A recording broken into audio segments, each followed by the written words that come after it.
You were telling me before we were shooting this that you're pretty new here. You came right after the DeBarr show. Welcome to Iowa.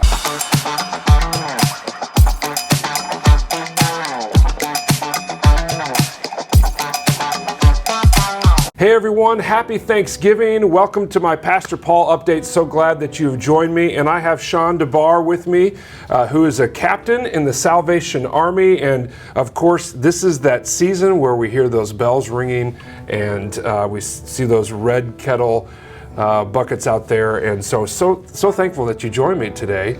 I have love the ministry of Salvation Army, and before we get into anything else, one of my favorite people in the Salvation Army is Danielle Strickland. Oh yeah. I've listened to her many times through Global Leadership Summit and other things and I forget what her title is, but she's, somebody big up there in the Salvation Army. Yeah. But just love what your ministry is all about. So thanks for joining me here at St. Mark's. So glad to be here. Awesome. Well, tell us a little about yourself, your family. You were telling me before we were shooting this that you're pretty new here. You came right after the DeBarr show. Welcome to Iowa. Yes, thank you. So it's a little bit of a homecoming for my wife. Okay. My wife Aubrey is originally from Clinton, and so she is well familiar with this area. I'm originally from Grand Rapids, Michigan, so different areas. We met through the Salvation Army. Cool. That's a whole nother story. But yes, we've been here just for a year. My wife Aubrey and I have served communities through the Salvation Army as Salvation Army officers, everywhere from Chicago to Branson, Missouri, Elkhart, Indiana, Kalamazoo, Michigan, and now here in Cedar Rapids, Iowa. So Salvation Army officers are itinerant, and so it means that the Salvation Army moves us around as they deem appropriate. And so we never really know how long we'll be in a place. But we trust God guides that, and ultimately we salute and go where our leadership sends us. Okay, awesome. All right. So so you and your wife are been part of Salvation Army. What was it that attracted you to be part of Salvation Army? Yeah, so I grew up in an unchurched home, and of course as a kid I would see the bell ringers outside of stores, and my parents would give me $1 and such, but I didn't know much outside of the Red Kettles, Sure. And I was actually new to my faith as an adult, and I was working at this inner city ministry, kind of this grassroots ministry, and there was a lady there that was the secretary for that ministry. Well, she was also a nurse, second shift for the Salvation Army in Grand Rapids, Michigan, at a detoxification program that the Salvation Army runs there. And I had mentioned being really bored on the weekends. And she said, well, my work is looking just for some people to come and work on the weekends to help keep track of and supervise and take care of folks that are in this drug rehabilitation program. So I went and applied, and again, I didn't even know much about Salvation Army. And then while I was there, I started working there as an employee, and a couple days a week, these guys in super suits like mine came walking in and like, what is this all about, And got an opportunity to connect with some folks in the Salvation Army, learn exactly what it is, what its mission is. And when I came to faith as an adult, I had a calling pretty quickly to pastoral ministry. I had no clue what that would look like. Sure. And ultimately the Holy Spirit would reveal to me that that would take place through the Salvation Army. Wow, that's awesome.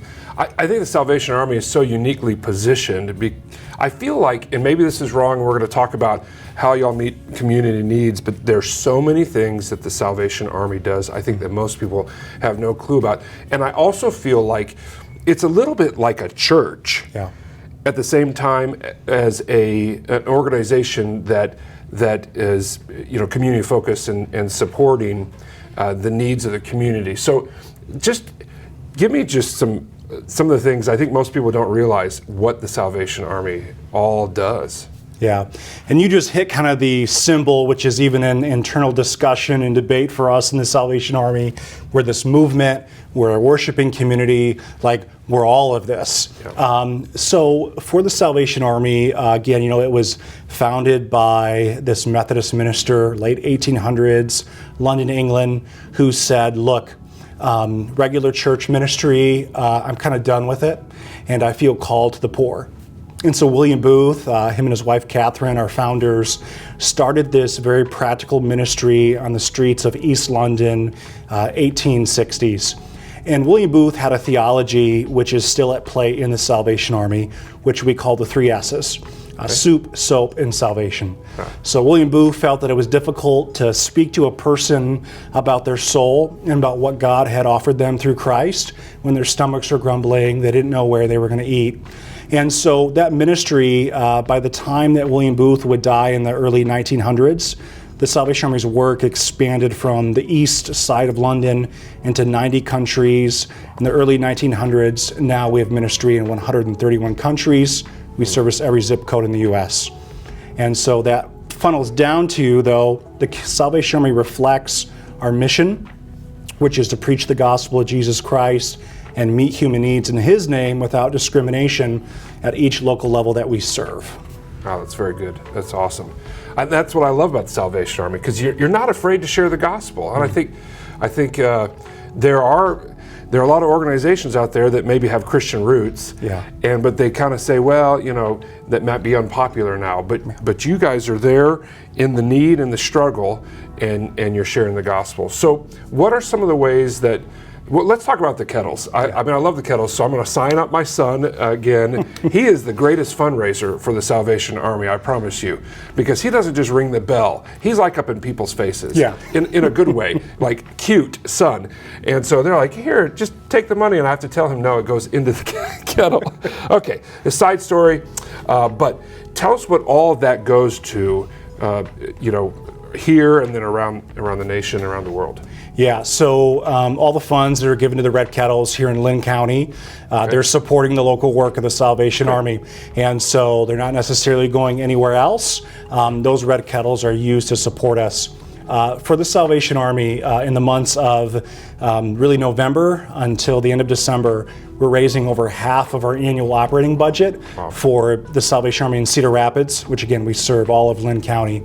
And so those funds are staying here. And those funds, I always tell people, there's kind of that nostalgic aspect of the Red Kettles for so many people.